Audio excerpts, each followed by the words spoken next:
Hello നമസ്കാരം. Premier പ്രോയുടെ പുതിയൊരു അധ്യായത്തിലേക്ക് വീണ്ടും സ്വാഗതം. ഇന്നത്തെ ക്ലാസ്സിലൂടെ നമ്മൾ പരിചയപ്പെടാൻ പോകുന്നത് നമുക്ക് പ്രീമിയറിൽ ആവശ്യമുള്ള പോർഷൻ മാത്രം എങ്ങനെ കട്ട് ചെയ്ത് ഔട്ട്പുട്ട് എടുക്കാമെന്നതാണ് ഇന്നത്തെ ക്ലാസ്സിലൂടെ നമ്മൾ പറയാൻ പോകുന്നത്. ഒരു എക്സാമ്പിൾ പറയുകയാണെങ്കിൽ നമ്മളൊരു വെഡ്ഡിങ് വീഡിയോ എഡിറ്റ് ചെയ്തുകൊണ്ടിരിക്കാമെന്ന് വയ്ക്കുക. ഓക്കെ, അപ്പോൾ വെഡ്ഡിങ് വീഡിയോയുടെ ഫസ്റ്റ് 30 സെക്കൻഡ് മാത്രം 30 സെക്കൻഡ് വീഡിയോ മാത്രം എന്ത് ചെയ്യണം, എനിക്ക് ഔട്ട്പുട്ടായിട്ട് എടുക്കണമെന്ന് വിചാരിക്കുക. ബാക്കി നമ്മൾ പിന്നെ എഡിറ്റ് ചെയ്ത് തന്നാൽ മതി. 30 സെക്കൻഡുള്ള വീഡിയോ എനിക്ക് ഔട്ട്പുട്ടാക്കി തരാൻ പറഞ്ഞിട്ട് ഒരു കസ്റ്റമർ വരാമെന്ന് വയ്ക്കുക. അപ്പോൾ അങ്ങനെയുള്ള സിറ്റുവേഷൻസിലൊക്കെ നമുക്ക് എന്ത് ചെയ്യാം, ഈ ഒരു മെത്തേഡ് നമുക്ക് എന്ത് ചെയ്യാം, നമുക്ക് ഇവിടെ നിന്ന് യൂസ് ചെയ്യാം. ഓക്കെ, അപ്പോൾ നമുക്ക് നേരെ വീഡിയോയിലേക്ക് പോകും. അതിൻ്റെ ആദ്യം തന്നെ എന്ത് ചെയ്യുകയാണ്, കീബോർഡിൽ ഐ അടിക്കുകയാണ്. അതായത് എവിടെ തൊട്ടാണോ സ്റ്റാർട്ട് ചെയ്യേണ്ടത്, വീഡിയോയുടെ എവിടെ തൊട്ടാണോ സ്റ്റാർട്ട് ചെയ്യേണ്ടത് അവിടെ എന്ത് ചെയ്ത് കൊടുക്കുക, ഐ അടിക്കുക.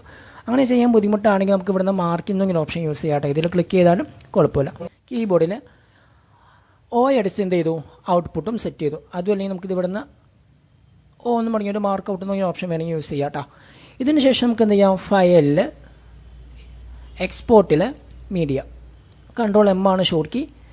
അതിനുശേഷം നമുക്ക് എന്ത് ചെയ്യാം, കീബോർഡിൽ കൺട്രോൾ M അടിച്ചാലും നമുക്ക് എന്ത് ചെയ്യാം, ഷോർട്ട് കീ വെച്ച് നമുക്ക് എന്ത് ചെയ്യാം, നമുക്ക് ഇവിടുന്ന് എക്സ്പോർട്ടിൻ്റെ ഇതിലേക്ക് സെറ്റ് ചെയ്തെടുക്കാൻ പറ്റും. ഇവിടെ നോക്കിയാൽ നമുക്ക് ഇവിടുന്ന് ചില ടൈമിലൊക്കെയും നമുക്ക് ഇവിടുന്ന് വർക്ക് ഏരിയ എന്ന് പറഞ്ഞ ഇതിലായിരിക്കും കിടക്കുക. വർക്ക് ഏരിയ ആണ് നമ്മളിവിടെ ആക്കി കൊടുത്തിരിക്കുന്നതെങ്കിൽ റേഞ്ചിൻ്റെ അവിടെ വർക്ക് ഏരിയ ആണ് നമ്മൾ കൊടുത്തിരിക്കുന്നതെങ്കിൽ ഈ കാണുന്ന ഈ ഡ്യൂറേഷനിലുള്ള ഒരു ക്ലിപ്പായിരിക്കും എന്താവുക, ഇവിടെ എക്സ്പോർട്ട് ആവുക.